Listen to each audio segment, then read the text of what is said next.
বড় ছিলি তোরা যে বলা উত্তর বলা ইনকার মানে ওই তো ডিউটি তা তুমি হলে গিলে না কেন আমি বলতেছি তোমার ওসি স্যার আমি বলতেছি তুমি কনস্টেবল আমার সামনে কোন বন্ধু ছেলেরে কি করা যায় কদিন কি রাত আছে ওরে বাবা রে খালেকের আব্বা খালেকের আব্বা তোমার এইটি মোবাইল করিস তুমি কনস্টেবল আর খালেকের আব্বা করে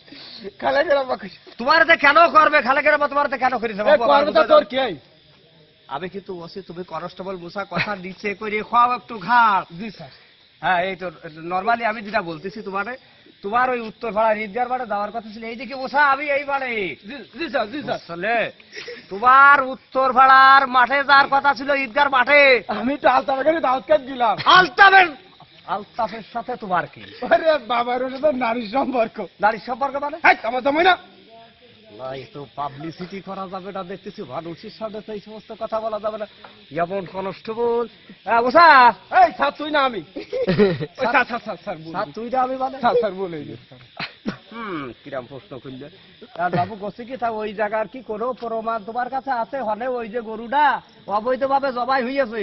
এই ব্যাপারে কি তোমার কোনো লিখিত ডকুমেন্টস আছে এ সব দোষ হাজিতির সব রাজনীতির বারে ওই তিথাই কইছে আজিত থাই করেছে গুড়া আজিত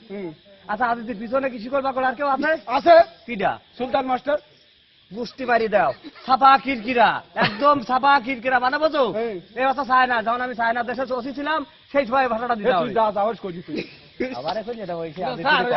আজিতের কবা তাহলে হ্যাঁ ওই কায়দায় বলবা কিন্তু একটু নম্র ভাবে ছোট ছোট করে ছোট করে বলবা ঠিক আছে এখন যাও তোমার আমি আপাতত বিদায় দিয়ে দিচ্ছি তুমি গুড বাই তুমি ভালো ছেলে তুমি খুব ভালো ছেলে কি বলে পাবলিকের সামনে একটু সামনে দিয়ে কথা বলি